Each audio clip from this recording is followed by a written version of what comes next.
안녕하세요, 매트릭 회원 여러분. 로봇을 이용한 수술에서 의사에게 신뢰성 높은 햅틱 피드백을 제공하기 위해서는 수술 도구 말단과 인체 장기 간의 상호작용하는 힘을 측정하는 기술이 매우 중요합니다.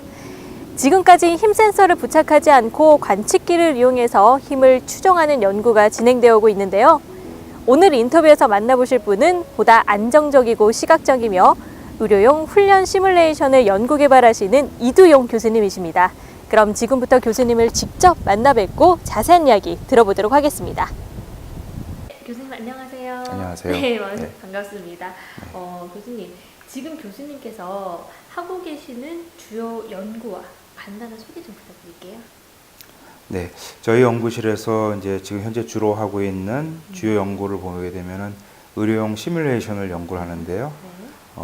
전통적으로 이런 시뮬레이션이라 그러면 눈에 보이는 그 시각적인 피드백을 줘서 눈으로 보는 것만 시뮬레이션 하는 게 이제 전통 분야인데 여기에 저희는 그 손이나 몸의 감각을 같이 재현해 가지고 눈으로 보면서 또 손의 감각을 느끼면서 하는 그런 시뮬레이션을 주로 연구를 하고 있습니다. 그래서 이런 시뮬레이션의 용도는 크게 보게 되면은 두 가지가 있는데, 첫 번째는 그 초보 의사들이 새로운 수술이나 시술을 훈련하기 위한 그런 용도가 있겠고요. 네.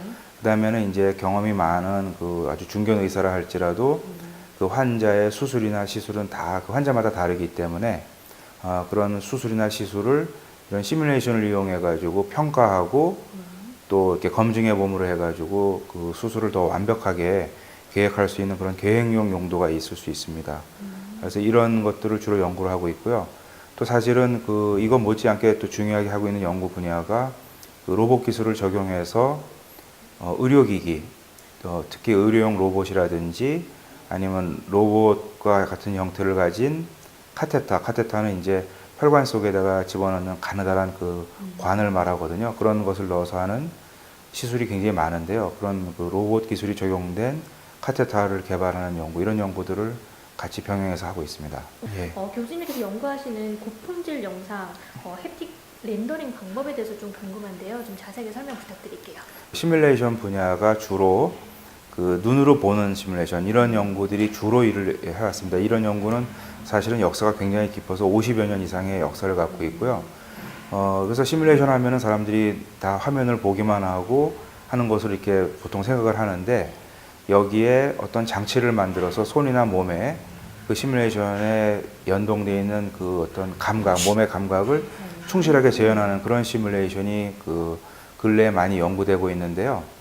그러니까 보통 그 역사가 이제 그 눈으로 보는 시각 시뮬레이션을 먼저 많이 발전하다 보니까 그러한 시뮬레이션에 그 몸이나 손의 감각을 일으키는 부분, 그런 걸 이제 우리 햅틱 감각이라 그러는데, 그러한 장치를 간단하게 만든다든지 아니면 그런 시뮬레이션은 간단하게 부수적인 그런 약간은 그 소위 말해서 땜질 형태의 조각조각 난 그러한 방법을 써가지고 시뮬레이션 해오는 것이 세계적인 그 주로 주류였었어요.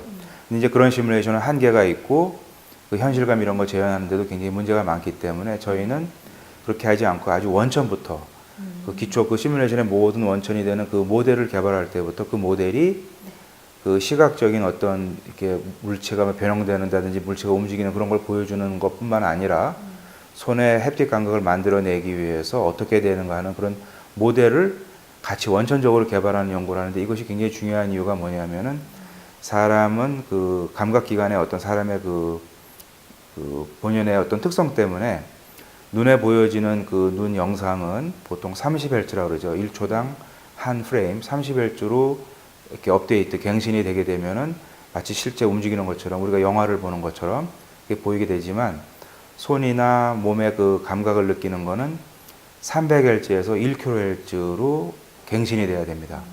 그렇기 때문에 한 모델에서 한쪽은 30Hz, 한쪽은 300에서 1kHz로 갱신이 되면서 그 두 개가 서로 이렇게 인과관계 같은 게 맞으면서, 예를 들면 내가 어떤 물렁물렁한 물체를 손으로 잡으면서 이렇게 물렁하게 꽉 누르게 되면은 눈에도 그 물체가 변형하는 거가 보이면서 손에도 그 물렁한 감각이 같이 연동이 돼서 와야 되잖아요. 근데 손에는 300Hz에서 1kHz로 모델을 업데이트해야 되고 눈에는 30Hz로 모델을 업데이트해야 되기 때문에 이게 갱신 주기가 달라서 굉장히 문제가 많이 발생합니다. 이러한 문제를 근원적으로 해결하기 위해서는 모델부터 그런 걸 생각하고 해야 되는데 과거에는 그리고 지금 현재도 전 세계적으로 이렇게 근원부터 이렇게 접근하는 그러한 연구팀이 많지 않습니다. 그리고 굉장히 어렵고요. 그래서 그러한 접근법을 우리가 주로 하고 있다 이렇게 보시면은 대체적인 설명이 되겠습니다. 네, 기존 연구에서 좀 기술의 한계로 조금 모델의 불안정성, 비현실적 시각, 그리고 햅틱 시뮬레이션에 문제가 조금 있다고 예. 살짝 이제 언급을 해주셨는데요. 좀 쉽게 설명해서 어떤 문제점이 있는지도 좀 알려주시겠어요? 예, 대표적인 문제점이 이제 어떤 그런 모델부터 출발해서 우리가 어떤 외부의 햅틱 장치를 움직이게 되면은 그 모델을 어떤 만진다든지 뭔가 이렇게 외부에 어떤 입력이 들어가게 되고요. 그럼 모델에 어떤 변형이 일어나면서 그 변형이 일어나면서 거기에 또 이 손으로 만져지는 감각이 생기게 되거든요. 반력이라 그러는데요.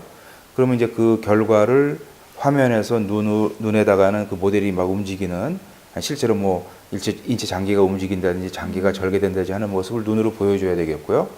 또 그 반력을 계산한 걸 옮겨줘가지고 우리 사람이 손에 잡고 있는 햅틱 장치, 일종의 로봇 같은 장치인데 그런 장치에서 또 모터를 제어해가지고 손에 그런 반력, 정확한 그 감각을 만들어내줘야 되거든요. 그리고 그것이 눈으로 보는 것과 손에 느끼는 것이 완전히 연동돼가지고 일체감이 있도록 해야지 현실감이 살아나는데 모델을 그렇게 하나의 모델에서부터 미리 생각해서 그렇게 개발하지 않고 눈으로 보는 것을 중심으로 개발한 다음에 햅틱 감각을 부수적으로 넣게 되면은 제대로 문제가 해결되지 않고 약간 정확한 감각도 없고 눈에 느끼는 것과 손에 만지는 것이 정확한 인과관계도 맞지 않고 연동이 안 돼가지고 현실감이 떨어질 뿐만 아니라 네.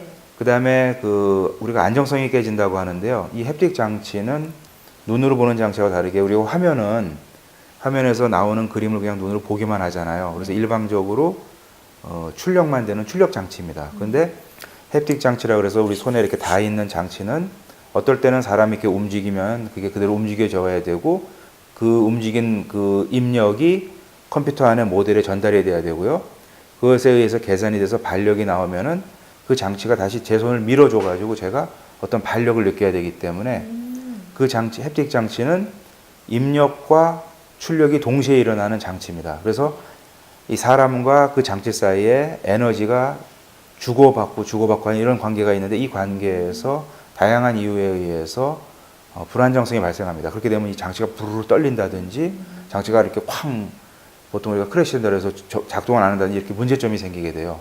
그래서 그런데 그것을 근원적으로 해결하는 방법이 모델에서 출발해서 그러한 것의 햅틱에 대한 문제라든지 시각에 대한 문제를 같이 미리 계산해 가지고서 모델을 개발해서 어떤 렌더링 한다든지 이런 방법을 개발하지 않고 따로따로 한 다음에 이렇게 임시 방편적으로 묶게 되면은 그게 정확하게 문제가 해결되지 않거든요.